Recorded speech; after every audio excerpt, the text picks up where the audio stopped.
Hey guys, subscribe for daily content. And if you're shopping for gear, make sure you check out the description for the newest items at some of the very best online retailers. There's also links for some of the items that I personally recommend. Thanks! What's going on YouTube? Metal Complex here, and today I've got another short little unboxing video to share with you guys. Obviously what we have here is a TRM. I'm going to be honest with you guys. This came in later in the evening last night. I was done recording and I was like, oh, I know what this is. But I'm not going to open it up. I will just leave it and I'll record it tomorrow morning. Well, imagine how hard that is, right? I bought this, I paid for it, didn't get it special or anything like that. In fact, I made a community post about these as they were dropping, and I bought mine at the same time as everybody else. In fact, I mean, you can believe me or not, I bought mine after I made that post. But I knew what it was. And I was like, how am I just going to let this sit here? I got it. So I opened it. I robbed you all of the organic unboxing experience. I have already taken this out and looked at it. And I really like it. But I want to share it with you guys because it's kind of funny. This was initially not a model that I was super interested in. And I kind of feel a little bit differently about it now. So anyways, thanks to my patrons for supporting me, and please make sure to follow me on Instagram at metal_complex. I picked this up at eKnives. I don't know if they're still available there or not. I'll link the listings for these down below. It was expensive, but these knives were made in the United States, right? Fully. I mean, I think maybe there's some teeny tiny parts that they outsource. I don't know for sure, but I know that they really do make things in-house. So this is a TRM Atom, but it is in titanium. Now, initially, let's get a look at this. Before I start yakking away, hold on. Let's get a good look at that. Oh boy, that's real nice, right? They're nice and thin, great EDC profiles, nice clip. Just a stamped clip. It'd be cool if they did a milled clip, I'll admit, right? But milling this kind of stuff, like making this stuff in the USA, it's going to be super duper expensive. Can you get a USA made knife for less? Absolutely you can, but the cost is not necessarily just people slapping people around and, you know, taking them for a ride. No, it depends on their cost, right? A larger operation that has more parts outsourced, obviously, they can depend a little bit more on volume and they don't have to charge what they charge. A smaller organization, TRM's not a teeny tiny little beanie weenie business, right? They're definitely smaller than a company like Kershaw. Milling this stuff, especially when you consider here that it is contoured, right? The machines that are required to do that, oh boy, those are expensive machines. Doing it accurately and consistently and keeping things in-house, yeah, that's going to be expensive, right? Man, I reviewed this knife a long time ago. And I thought it was good. If I remember correctly, I mean, to be honest with you, I have not gone back and watched my review since I picked this up. But I think, maybe you guys can go watch it and tell me if I'm right or if I'm just making this up in my head. I'm pretty sure that my, what I concluded was, it's nice, but I'm just not like over the moon for it. And the one that I reviewed was a G10 one, right? Now, if that's the case, then the realization here is that a lot of what a lot of what I'll lean into, it just comes down to personal preferences and materials, right? When I opened this up, when I saw it, I was like, man, that is expensive. Because this was 400 and something, right? Same that you pay for a brand new Hinder knife or a brand new Chris Reeve knife, right? Or a G10 Demco, or, I don't know. There's a bunch of other things that I could list there, right? It was expensive, but I looked at it, I was like, man, I don't see the titanium ones very often, right? I kind of want that. I kind of want to know. I kind of want to roll the dice on 400 and something bucks here. I'm going to talk about those thumb studs here in a sec. I kind of want to roll the dice on this one and see if the titanium will make that much of a difference for me, right? Yeah, it turns out I like titanium just as much as I've always said that I do, right? The thing that I still don't like, right? are the thumb studs, and I am almost certain that I mentioned that in my review. I really don't like these thumb studs. They just come to a sharp ledge.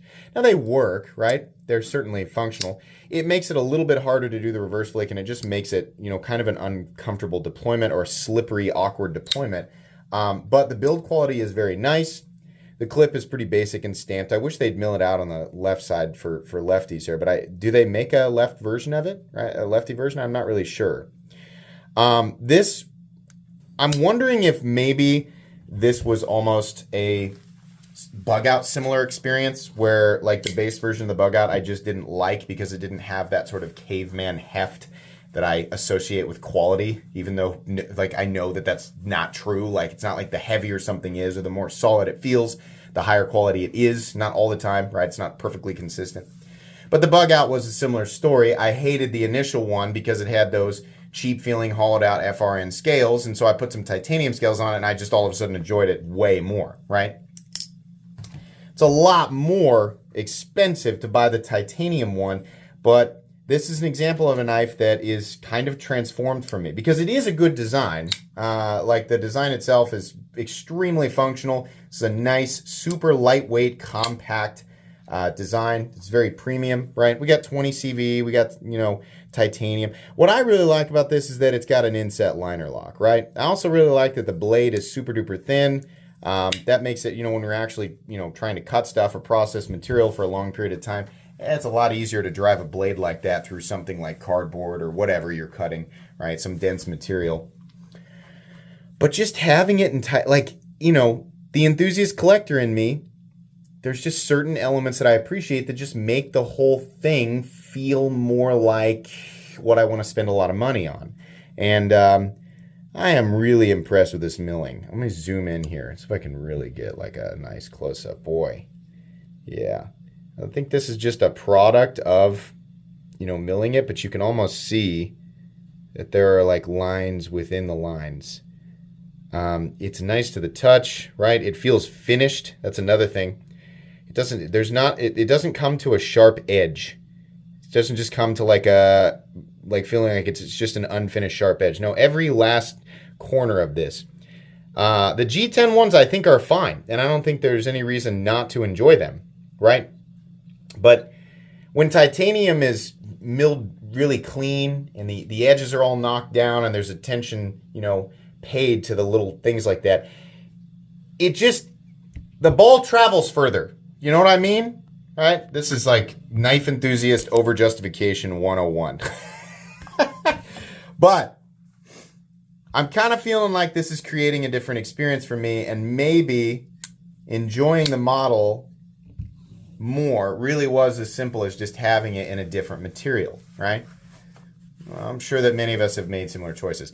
I'm wondering if I should re-review it. I'm wondering if I should now, right? Now knowing that it just took a certain material to understand why I enjoyed it. This is going to be one that I carry and use, right? At this point in my knife journey, it's not a difficult choice for me to carry and use a $400 to $500 knife. That's pretty. I do that, you know, pretty often. I'm not trying to brag or flex or anything like that. It's just I got a lot of knives, right? I got a lot of knives that are safe queens that cost a lot more money, so it's not really that difficult for me. Even as rare as this is, you know, it's not a difficult choice for me to do that. I also have the TRM Shadow in titanium. Now, this is the first TRM that I really, really enjoyed, right? And I think it's also what put it in my subconscious that, like, hey, when they do titanium, they do a really good job. Their titanium milling is absolutely stunning. It is really, really cool. So, yeah.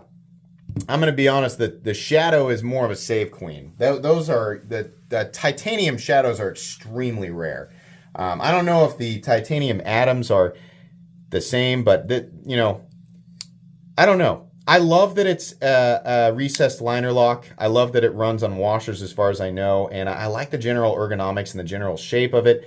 And it's nice to be able to carry such a large knife without having so much weight and heft to it, right? When it comes down to the knives that I really enjoy carrying the most, I've gotten a little thinner and lighter over the years. This is, it's about 8 1/4. Blade length is 3.5. Cutting edge is 3.25. Real right there in the sweet spot for me. But I think this weighs, well, I wouldn't be surprised if this weighs like 3.5 to 3.75. 3.95, so under 4 ounces, right, for full tie. It's pretty good. Yeah, I do like this one. I think I'm going to throw it in the pocket, and I think I'm going to carry it. Pretty cool. I will decide whether or not I want to re-review it, right, because as far as I can tell, this is exactly the same knife, but in titanium. Part of me feels like the G10 ones where the G10 one that I reviewed was flat. Maybe now they contour all of them. Maybe I'm wrong about that. It would probably be a good idea for me to go back and actually watch my review to try and understand where I was coming from before I take a look at this one. But you'll know if you see it pop up and it's got a review. But initially, right, first impressions off of this is, wow, the TRMs that are in titanium have created a whole new experience for me with this company, right? They were good. They were fine to begin with. It just wasn't initially my cup of tea, but the quality was there. But man, when they do titanium, this is really cool. So anyways, that's going to be it for me today on this knife. Like I said, I'll try and link these if they're still available. I'll at least link the original listings down in the description. Please make sure to follow me on Instagram at metal_complex. If you enjoyed this video, leave a like. If you'd like to check out my other content, I do, of course, have lots of videos of knives that are either expensive or inexpensive that I do or don't like, so check those out. And if you enjoy all my content, go ahead and click on that Metal Complex logo right there and subscribe, because there's definitely more coming. Thanks again for watching, everybody, and have a great day.